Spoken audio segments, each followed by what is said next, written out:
मैं जैसे रज लगा के जाता हूँ ऑफिस, जैसे मैंने आपके बताए हुए, तो मेरे को ना काफी रज लगाने के बाद अपने आप को बहुत अच्छा लगता है। मैं ब्रह्म मुहूर्त में उठ के पूजा करता हूँ, जी ध्यान जी करता हूँ। जी।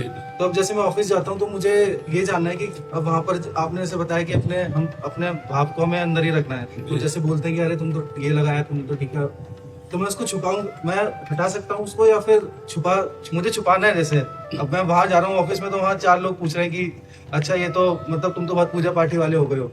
तो जैसे मेरे को अपने अंदर को छुपाना है, उसको मुझे नहीं प्रकट कर। वैसे इसमें क्या बुरी बात क्या? नहीं, मेरे लिए कोई बुरी बात नहीं। देखो, आप देखो, बड़े बड़े ऑफिसर ऐसे हैं जो तिलक लगा के जाते हैं, और ये यही तो आपको कहेंगे कि बड़े भगत बनते हो, मतलब भगवान से जोड़ेंगे। बुराई तो नहीं की। क्या वो लोग शराब पीना छुपाते हैं? क्या वो गंदी बातें छुपाते हैं? उसे गर्व से पीते हैं? नहीं पीते हैं, और उसे वो सबके बीच में पीते हैं। तो आप भगवान का नाम और भगवान की भक्ति क्यों छुपाएं? इस विषय में नहीं, वो छुपाने का मतलब है कि आप कितना नाम जप करते हैं। हाँ, आप क्या क्या करते हैं ये आपको बताने की जरूरत नहीं है। लेकिन हम जैसे तिलक लगाए तो हमारे भगवान का दासत्व है। तिलक लगा लिया होता है, जैसे मैंने पूरा यहाँ लगा लिया जी। तो पे तो कोई कुछ नहीं। नहीं, ये ठीक है। जैसे ये लगाया ना तिलक, तो ऐसे अब जैसे बहुत नॉर्मल लगा हुआ है, पर लगा भी है और ऐसा है। अब इसमें यही कोई कहेगा कि तुम भक्ति करते हो क्या? बस चुप रहे, कोई उत्तर नहीं दिया। ऐसे कोई उपहास कर रहा, देखो अब तो बड़े भगत बन गए, तो कोई बुरा तो नहीं बोला। भगवान से हमारा संबंध है, उसी को कह रहे हैं कि भगवान के भगत हैं। तो अगर मान लीजिए मिटा दिया तो उससे कोई पाप तो नहीं होता है? नहीं, मिटाना नहीं है। लग गया तो गर्दन कटवा सकते हैं, मिटा नहीं सकते। बस यही मुझे जानना था। सम्राट अकबर ने यही आदेश किया था, तो मधुकर शाह जी ने ऊपर का कपड़ा भी हटा करके 12 तिलक लगा के गए थे। और जब कहा मेरा फरमान नहीं सुना, तो तलवार खींच ली और कहा ये अनंत मुल्कों के बादशाह का दासत्व है, तू एक मुल्क का बादशाह है, अगर इसके मिटाने की ताकत रखता है तो पहले। तो उनका वाह भाई वाह वाह, अच्छे तिलक है तो आप ही निकले जो अपनी निष्ठा में, नहीं तो और सब मिटार के गए थे। तो ये हमारे ईश्वर का दासत्व है, इसे ना कोई और मिटा सकता और ना हम मिटा सकते हैं।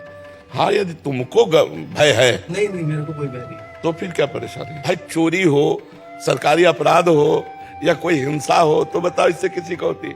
मेरे को तो बहुत गर्व महसूस होता है। हाँ, गर्व का विषय है। बाबा, जैसे आप बोल रहे चिंतन करो चिंतन करो, तो अब मेरे बोर्ड के एग्जाम हैं, अब मैं बोर्ड के एग्जाम दे रहा हूँ। हाँ। अब तो पूरा अगर चैप्टर सुने होगे तो तुम बीच में नहीं बोल सकते। आज का नहीं, अब आज का भी चैप्टर, कि जो आप कार्य कर रहे हैं उस कार्य के बीच बीच में जब समय मिले तब नाम स्मरण कर लो, और उस कार्य को भगवान की पूजा समझ के समर्पित कर दो। यही ना हो पा रहा बाबा, मैं पढ़ने बैठा हूँ, एक तरफ ठाकुर जी आए 6वें तारीख के, तू ना कर रहो चिंतन ना कर रहो। अब मैं इतना परेशान है गो, मैं पढ़ ना पा रहा हूँ। ना बच्चा, अगर ऐसी बात होती तो भगवान अनंत शक्ति संपन्न होते हैं।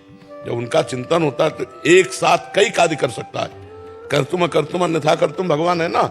दिमाग नहीं खराब होगा, दिमाग आनंद में डूब जाएगा।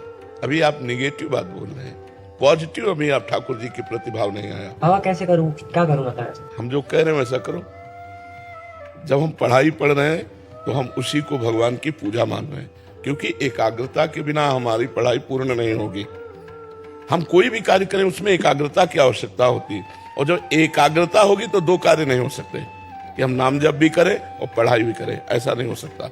जब हम पढ़ाई शुरू की तो भगवान को प्रणाम करके अपने स्वाध्याय किए, और स्वाध्याय करके जब बंद किया तब भगवान को प्रणाम किया।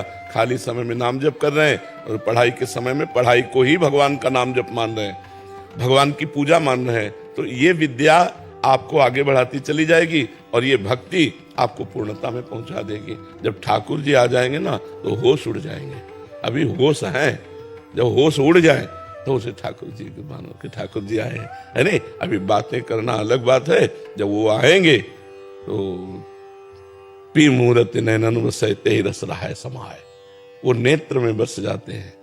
ना काहू सो बोली वो, ना कोई व्यवहार, अपनी कुंवर किशोरी को जियत निहार निहार, प्यारी जू को देखता जा रहा है, पढ़ाई पढ़ता जा रहा है। अगर ऐसा हो कि भक्ति करने वाला अन्य कार्य कोई कर नहीं सकता, तो चक्रवर्ती सम्राट अम्बरीश जी के सामने महान तपस्वी दुर्वासा जी परास्त हो गए। उनकी भक्ति सर्वश्रेष्ठ हुई, और चक्रवर्ती सम्राट पद, अपने घर का पूरा भार तो ढोना मुश्किल होता है, पूरे सम्राट पद मतलब हजारों राजाओं के ऊपर बैठा हुआ जो होता है वो बादशाह होता है, वो सम्राट होता है। अम्बरीश जी बादशाह थे, सम्राट पद में थे, और भगवान के अनन्य भक्त थे। तो ऐसे भक्त थे कि सुदर्शन चक्र उनकी रक्षा में रहता था। तो हम लोग लिखा राधा, फिर लिखा राधा, कोई चैप्टर पढ़ रहे फिर राधा। बड़ा आनंद आएगा, आप देखना। दिमाग थोड़ी खराब होगा, दिमाग खराब होता है भोगों का चिंतन करने से, दिमाग खराब होता है दूसरे का धन छीनने का चिंतन करने से, दूसरे की हानि सोचने से दिमाग खराब होता है। भगवान का चिंतन करने से दिमाग अच्छा होता है, नहीं? हाँ, अच्छे से चलो चलो। महाराज जी 15 महीने से नाम जप कर रहा हूँ, बस आपका आज्ञा लेना था। आप खूब जप करो, अरे बड़े। कब मेरा बुरा आदत छूट गया। हाँ, बहुत बहुत अच्छे आदमी, बढ़िया है, खूब नाम जप। को महाराज जी वहाँ जम्मू कश्मीर में ड्यूटी करता हूँ तो वहाँ इतना माइनस में हो जाता है, नहा नहीं पाते हैं रोज जी से। जरूरी नहीं है नहाने के, इसीलिए नाम जप करो। टीका लगा लेता हूँ, रज लगा लेता हूँ थोड़ा सा, और चरणारविंद पी लेता हूँ। बहुत बहुत बहुत बढ़िया है, बहुत। घर के लोग भी राधा नाम तुम भारतीय सैनिक को तुम्हारा प्रधान कर्तव्य है राष्ट्र की आपका दर्शन करके जाता, बहुत सम्मान करते हैं हम लोग का। हाँ। और